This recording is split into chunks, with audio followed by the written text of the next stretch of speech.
Assalamualaikum warahmatullahi wabarakatuh. Saya Tiara Dwi Nurajma Putri, NIM 95, kelas 3A Manajemen.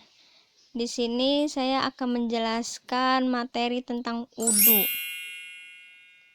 Yang dengan subbabnya yang pertama itu ada perkara yang mewajibkan wudu. Yang kedua, beberapa kondisi dianjurkan wudu. Dan yang ketiga, mengusap kuf. Subbab yang pertama yaitu perkara yang mewajibkan wudu. Perkara yang mewajibkan wudu ada 3. Yang pertama, sholat. Wudu diwajibkan bagi orang yang ingin mengerjakan sholat fardu maupun sholat sunnah, termasuk sholat jenazah. Hal ini berdasarkan pada firman Allah Subhanahu wa Ta'ala dalam surat Al-Maidah ayat 6, yang artinya, "Hai orang-orang yang beriman, apabila kamu hendak mengerjakan sholat, maka basuhlah mukamu dan tanganmu sampai dengan siku, dan sapulah kepalamu dan basuh kakimu sampai dengan kedua mata kaki." Selanjutnya yang kedua itu ada ketika hendak tawaf di Baitullah. Hadis dari Ibnu Abbas radhiyallahu anhu, ia berkata, Rasulullah shallallahu alaihi wasallam bersabda, "Tawaf merupakan sholat. Hanya saja Allah membolehkan berbicara pada saat mengerjakannya.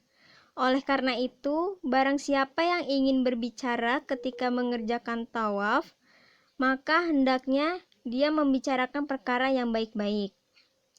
Dan yang ketiga itu ada menyentuh Al-Quran. Dari Abdullah bin Umar radhiyallahu anhu, ia berkata, Rasulullah shallallahu alaihi wasallam bersabda, "Tidak boleh menyentuh Al-Quran kecuali orang yang sudah bersuci." Hadis ini menjelaskan bahwa orang yang belum bersuci tidak bolehkan menyentuh Al-Quran. Kata tahir memiliki beberapa pengertian, diantaranya adalah suci dari hadas besar maupun hadas kecil, juga berarti bagi orang yang beriman dan orang yang tidak terdapat najis pada tubuhnya. Ya, selanjutnya ada beberapa kondisi yang dianjurkan untuk wudu. Yang pertama ada ketika akan zikir kepada Allah Subhanahu wa Ta'ala. Dari Abu Fuhaim bin Al-Harits radhiyallahu anhu, ia berkata, Rasulullah shallallahu alaihi wasallam datang dari arah Telaga Jamal, yaitu sebuah tempat yang terletak di Madinah. Dan beliau bertemu dengan seorang laki-laki yang memberi salam kepadanya. Tetapi beliau tidak menjawabnya hingga pergi ke sebuah dinding, mengusap muka dan kedua tangannya. Setelah itu ia menjawab salamnya. Hal yang sedemikian ini merupakan bagian dari afdaliyah yang lebih utama dan yang dianjurkan. Tapi seseorang juga boleh zikir kepada Allah Subhanahu wa Ta'ala meskipun dalam keadaan sedang hadas, junub, berdiri, duduk, berjalan maupun berbaring dengan tanpa disertai hukum ma'ruf. Yang kedua ada ketika hendak tidur. Hadis dari Al-Bara bin Azib radhiyallahu anhu, ia berkata, Rasulullah shallallahu alaihi wasallam bersabda, "Jika kamu hendak tidur, hendaknya kamu berwudu sebagaimana kamu berwudu ketika hendak mengerjakan sholat. Kemudian berbaringlah ke arah sebelah kanan dan bacalah doa berikut. Ya Allah, aku serahkan diriku kepadamu, aku hadapkan wajahku kepadamu, dan aku serahkan segala urusanku kepadamu. Aku sandarkan punggungku kepadamu dengan rasa senang dan takut kepadamu. Jika ada tempat perlindungan dan keselamatan, melainkan hanya berharap kepadamu. Ya Allah, aku beriman kepada kitabmu yang lelah engkau turunkan dan kepada nabimu yang engkau telah utus." Yang ketiga ada disunahkan wudu bagi orang yang junub. Wudu juga disunahkan bagi orang yang sedang junub ketika hendak makan, minum, atau ketika akan melanjutkan untuk berhubungan badan. Dari Ammar bin Yasir bahwa Rasulullah shallallahu alaihi wasallam memberikan keringanan kepada orang yang junub apabila hendak makan, minum, atau tidur supaya wudu sama seperti wudu ketika hendak mengerjakan sholat. Yang keempat ada sebelum mandi, baik mandi wajib maupun mandi sunnah. Sebagai dasar atas hal ini adalah hadis dari Aisyah radhiyallahu anhu yang berkata, jika Rasulullah shallallahu alaihi wasallam ingin mandi karena junub, beliau terlebih dahulu membasuh kedua tangannya, kemudian menuangkan air dengan tangan kanan ke tangan kirinya dan mencuci kemaluannya. Kemudian beliau wudhu sebagaimana wudhu ketika hendak mengerjakan sholat. Yang kelima ada setelah memakan makanan yang dipanggang dengan api. Sebagai dasar atas hal ini adalah hadis dari Ibrahim bin Abdullah bin Qorib. Ia berkata, saya bertemu Abu Hurairah. Ketika itu ia sedang berwudu, lalu ia bertanya, apakah kamu tahu kenapa saya berwudu? Saya melakukannya karena saya memakan keju.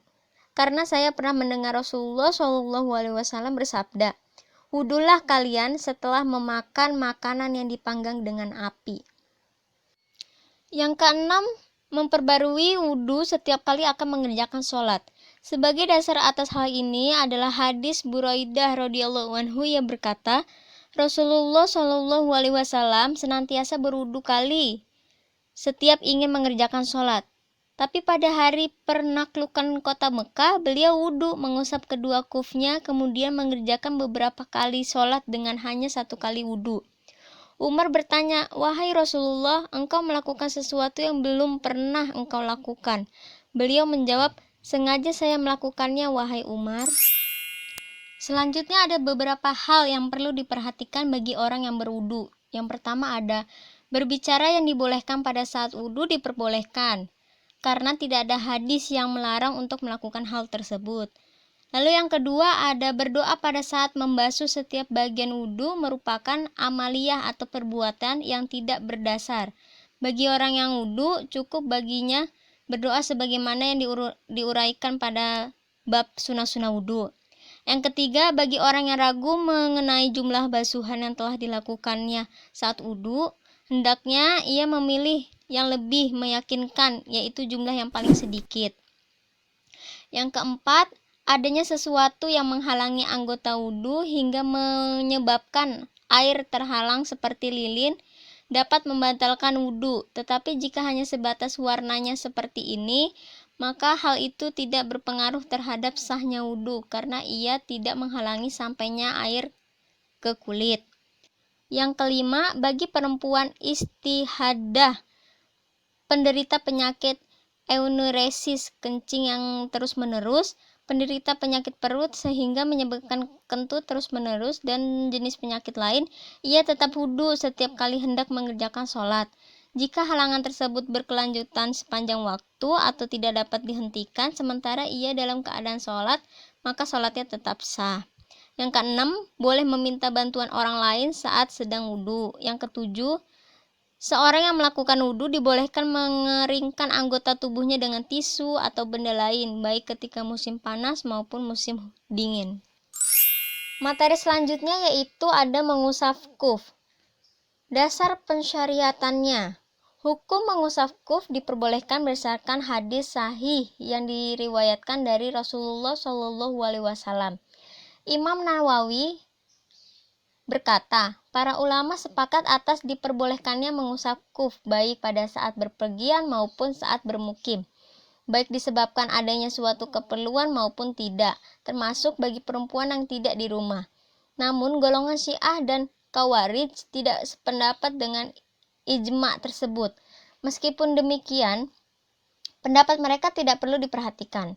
Al-Hafiz Ibnu Hajar dalam kitab Fathul Al-Bari berkata, segolongan ulama hadis menegaskan bahwa diperbolehkannya mengusap kuf berdasarkan pada hadis yang mutawatir, bahkan sejumlah perawinya lebih dari 80 orang perawi, termasuk 10 orang sahabat yang dijamin masuk surga. Selanjutnya ada disyariatkan mengusap kaos kaki.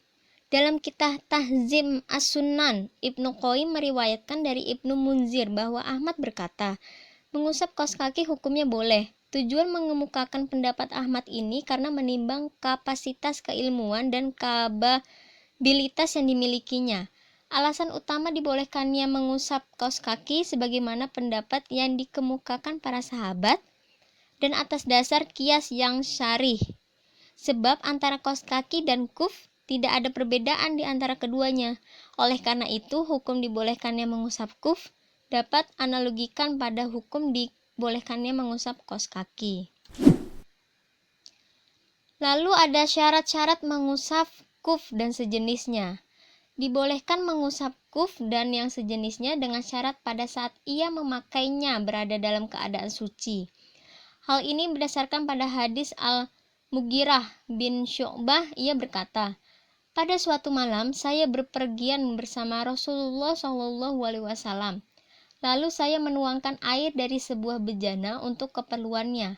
Maka beliau Pada suatu malam saya berpergian bersama Rasulullah SAW. Lalu saya menuangkan air dari sebuah bejana untuk keperluannya. Maka beliau membasuh muka, kedua lengannya dan mengusap kepalanya. Kemudian saya membungkuk untuk membuka kuf yang dipakainya. Namun beliau bersabda, biarkanlah sebab aku memakai kedua dalam keadaan suci. Kemudian beliau mengusap kedua kufnya. Selanjutnya, tempat mengusap. Tempat yang disyariatkan mengusap kuf adalah bagian atas kuf. Hal ini berdasarkan pada hadis Al-Mughirah radhiyallahu anhu. Ia berkata, saya pernah melihat Rasulullah SAW mengusap bagian atas kuf. Dalam mengusap kuf tersebut, hanya diwajibkan sekadar apa yang disebut mengusap menurut bahasa tanpa ada ketentuan secara khusus. Sebab tidak ada satu hadis sahih pun yang menyatakan batasan mengusap kuf. Selanjutnya ada masa berlaku mengusap kuf. Seseorang yang bermukim dibolehkan mengusap kuf selama sehari semalam, sedangkan orang yang berpergian dibolehkan selama 3 hari 3 malam. Sahwan bin Asar radhiyallahu anhu berkata, Rasulullah SAW memerintahkan kami supaya mengusap kuf apabila ia dipasang dalam keadaan suci, selama 3 hari ketika dalam perjalanan, dan sehari semalam ketika bermukim. Namun, kami disyaratkan memakainya dalam keadaan suci dan tidak dibenarkan menanggalkannya kecuali jika junub. Selanjutnya, cara mengusap. Seseorang yang sudah berwudu lalu memakai kuf atau kaos kaki dibolehkan mengusap kuf atau kaos kaki setiap kali hendak wudu sebagai pengganti membasuh kedua kaki. Keringanan ini dapat dipergunakan selama sehari semalam bila ia bermukim dan 3 hari 3 malam bila ia dalam perjalanan. Kecuali jika junub, maka ia wajib menanggalkan kuf atau kaos kakinya sebagaimana penjelasan pada hadis Safwan yang telah disebutkan sebelumnya. Selanjutnya ada beberapa hal yang membatalkan mengusap kuf. Yang pertama, masa berlaku yang ditetapkan habis. Yang kedua, junub. Dan yang ketiga, menanggalkan kuf. Apabila tempo yang ditetapkan habis atau kufnya yang ditanggalkan, sedangkan ia telah berwudu sebelumnya, maka ia cukup membasuh kedua kakinya. Ya, sekian dari saya. Kurang lebihnya mohon maaf. Wabillahi taufiq wal hidayah. Wassalamualaikum warahmatullahi wabarakatuh.